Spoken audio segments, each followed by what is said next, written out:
Qala an-nabiy sallallahu alayhi wasallam, amesema Mtume Muhammad, rehma na amani zimshukie yeye, igtanim khamsan qabla khamsin, faidika na mambo matano kabla ya mambo matano hayajakukuta. Shababaka qabla haramika, faidika na ujana wako kabla ya uzee kukukuta. Ndugu yangu katika imani, unapokuwa kijana ni umri ambao unatakiwa ujitumishe, unatakiwa ufanyie kazi katika kufanya ibada mbalimbali, katika kufanya amali mbalimbali. Kwa sababu gani?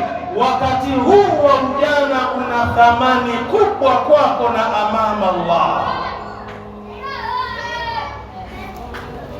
Na ndio maana Mtume sallallahu alayhi wasallam katika wale watu 7 ambao Allah atawaweka chini ya kivuli chake, yauma la dhilla illa dhilluhu, siku ambayo hakuna kivuli isipokuwa kivuli cha Allah. Washabu alladhi nashaa fi ibadati Allah, na kijana ambaye amekulia katika mazingira ya kufanya ibada. Ndio maana nikasema kijana ana nafasi kubwa ya kuipata pepo ya Allah jalla fi'ala. Hata katika maisha ya dunia, ule ujana wako unatakiwa uutumie kiasi cha kwamba unatengeneza maisha yako ya uzeeni, ili wakati umekuja kuzeeka, watu wanahangaika, wanateseka, wewe unafaidika na zile nguvu ambazo uliziwekeza kwa ajili ya uzee wako. Na ndio maana watu wenye hekima wanasema nini? Usipousumbua ujana wako, kumbuka kuja kuteseka uzeeni mwako.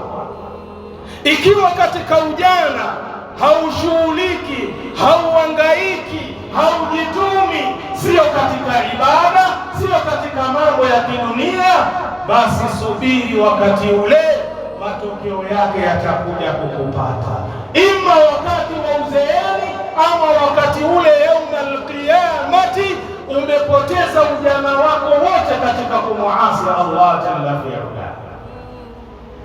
Na ndio maana Mtume akasema, shababaka qabla haramika, ni ujana wako unatakiwa ufanyie kazi kabla ya kuzeeka kwako. Kisha Mtume akasema, wasihataka qabla saqamika, na afya yako ifanyie kazi kabla haujakuwa mgonjwa, kabla haujakuwa na maradhi. Isifikie mahala wakati una afya ndio unatumia silaha ya kumuasia Allah jalla fi'ala. Wakati ule umekuja maradhi yamekuweka kitandani, hauwezi kuinua mguu, hauwezi kuinua mkono, ndio hapo unamkumbuka Allah jalla fi'ala. Itakuwa umechelewa ndugu yangu katika imani. Ifanyie kazi afya yako kabla ya maradhi yako. Kisha Mtume sallallahu alayhi wasallam akasema, wa ghinaka qabla fakrika, na utajiri wako ufanyie kazi kabla haujakuwa fukara, kabla haujakuwa maskini. Wakati huu Allah jalla fi'ala amekupa uwezo wa kifedha, amekupa uwezo wa kimali. Itumie mali hii kwa kuwekeza amama Allah, kwa kuyafanya mazuri kwa kupitia mali uliyopewa na Allah.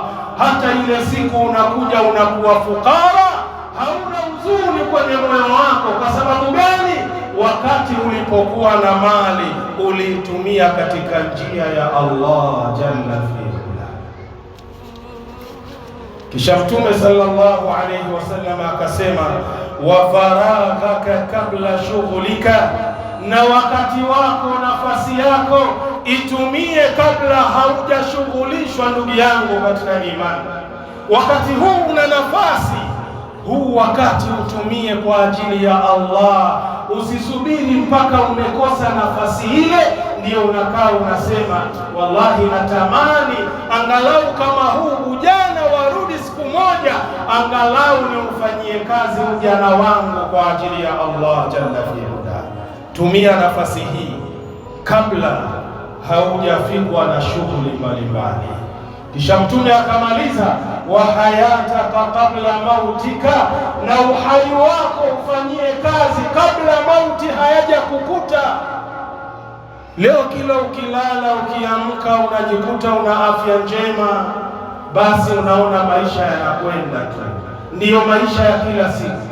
Lakini ushakaa ndugu yangu katika imani, ukajenga imani ya kwamba kama ninavyolala nikaamka nikaingiliwa na asubuhi, nikaingiliwa na jioni, wewe ndugu yangu katika imani haujiulizi huenda yauman minal ayami, siku umelala na ndiyo kimoja watu wanakuamsha ni wajuzi, inna lillahi wa inna ilaihi rajiun.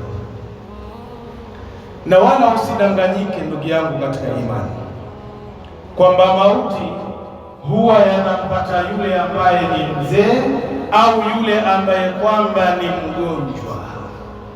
Baadhi ya watu wanakasumba na imani potofu kama hii ya kwamba mimi maziltu shaban, bado ni kijana, ana qawiyun, bado na nguvu zangu, mauti kwa sasa sio rafiki na mimi siwezi kufa kwa sasa.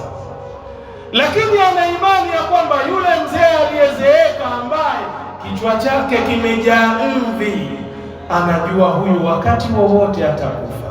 Ni vijana wangapi ambao wamekufa wamewaacha wazee mpaka leo? Na ni wagonjwa wangapi ambao walipata afya, wale waliowauguza kipindi cha ugonjwa ndio ambao wamekuja kuzikwa wakiwa na afya zao. Sio lazima uumwe shekhe ndio ufe. Ni wangapi wanatembea tu barabarani hana hata habari, inna lillahi wa inna ilaihi rajiun, gari inakosa mwelekeo inampanda, anaondoka duniani akiwa na afya yake. Leo ni wangapi mtu amekula ameshiba, baada salati al-isha anaagana na familia yake na watoto wake, anapanda kwenye kitanda chake, asubuhi anaamshwa liajili salati al-fajri, wala hemi wala hainui mkono wala mguu, tayari amekwisha kufa zamani. Leo unakaa bado tu unadanganyika na uhai uliokuwa nao na afya na nguvu ulizokuwa nazo, ukisema hautokufa leo wala kesho. Fahamu ndugu yangu katika imani, uhai uliopewa ni nafasi kubwa umepewa na ni neema aliyokupa Allah jalla fi'ala. Fanyia kazi uhai wako.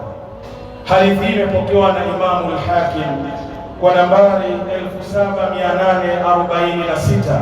Sheikh Albani ameisahihisha fi Sahih al-Jami, utaipata kwa nambari 1077.